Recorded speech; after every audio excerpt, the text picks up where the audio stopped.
waxay ahayd goor galabnimo ah waxaanuna ka soo anbabaxnay magaalo madaxda gobolka Sool ee Laascaanood ujeedada safarka iyaguna wuxuu ahaa mid ku salaysan u kuurgelidda iyo wax ka ogaanshaha xaaladaha dhabta ah ee ka jira meelo ka mid ah deegaanada Khaatume State of Soomaaliya markii aanu soo gaadhnay magaalada Tukaraq oo aanu in cabaar ah ku hakanay waxaanu loo sheegay inay mar dhaweyd dhanka god aalo ay u gudbeen qaar ka mid ah isimada dhaqanka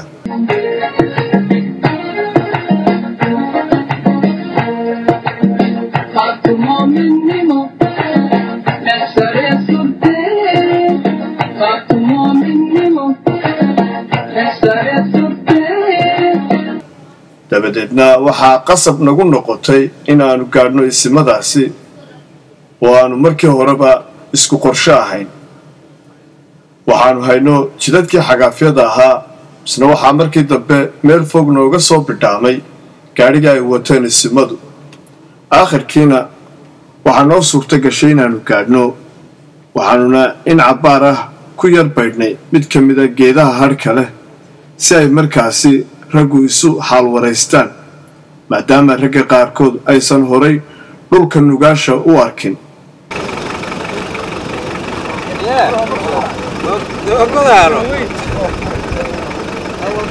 buurtu mashiila madowaa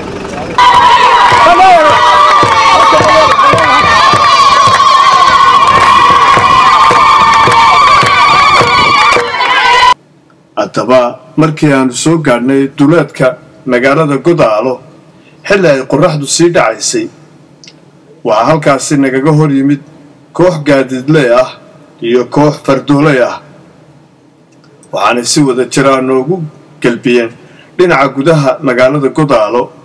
dabadeedna waxay si toos ah noo geeyeen hoygii ay noogu tala galeen oo ahaa dhisme ka yar durugsanaa magaalada sida farastullaaro aan xaal farago nugaal xayska daaqo qaru kabaar ku xudmo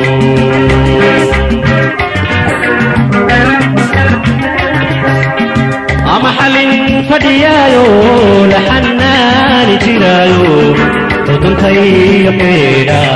garowgu xabo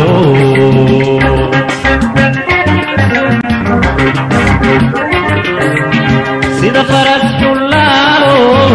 aan xaal farago nugaal xayska daaqo qaru kabaar ku xudmo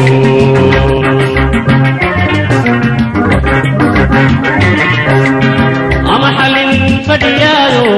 la xanaani jiraayo todontay meedha garowgu xabo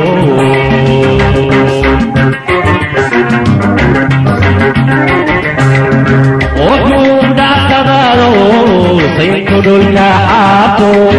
wuxuu dhacsadayo saynkudulka xaato oo aan xajiiniyo weli mudan xastiyaqo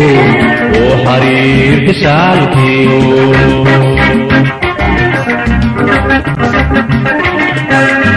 xakamihii la sudhaalo goorayno xambaaro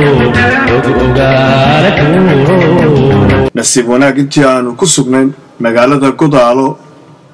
waxaanu ka qayb galnay aroos dhaqan oo aad iyo aad u qurux badan oo si weyn loo soo agaasimay tusaale ahaan raggu waxay ku labisnaayeen macawistii koofiyadii gooy shaalka ahaa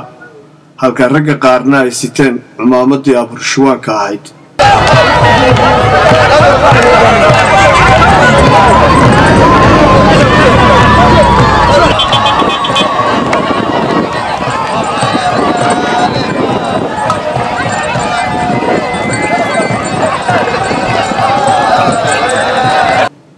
dhanka kalena waxaa soo muuqday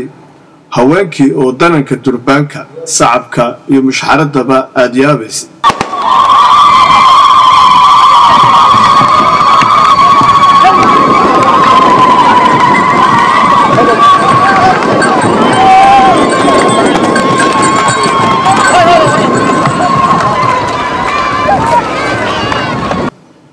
kadibna waxaa loo dhaqaaqay dhankii madasha amaba golihii loo diyaarshay oo isna lagu bilay waxyaabo dhaqan Soomaali ah oo ay bilicdoodu sareyso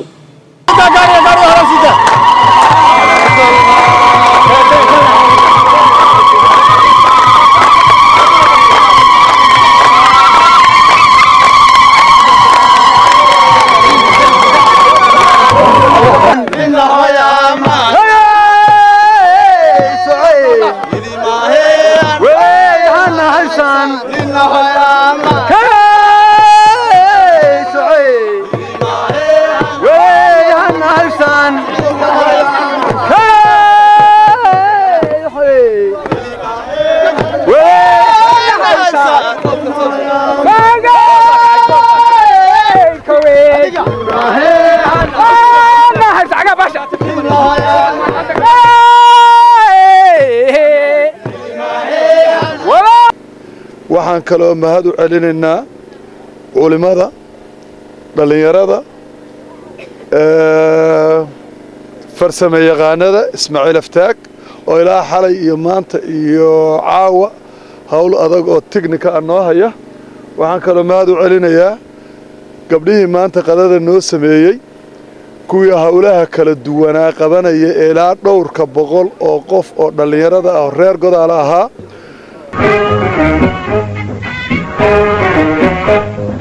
dhulkayagu sabool maaha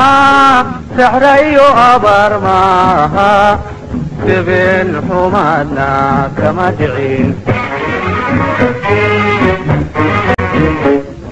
dhulkayagu sabool maaha saxrayo abaar maaha sibeen xumaadna kama dhicin الدكتور مويديو كان الوليبا وخير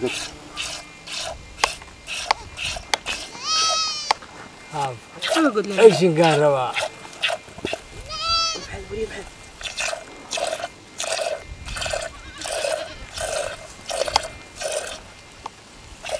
دوري يتوقف النبوة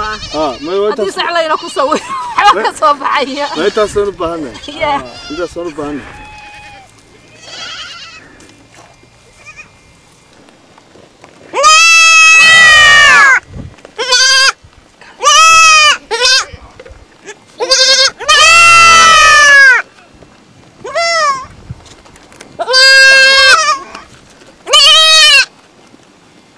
wadayaal barnaamijkan waxaa isku soo dubariday bahda Aftaag Production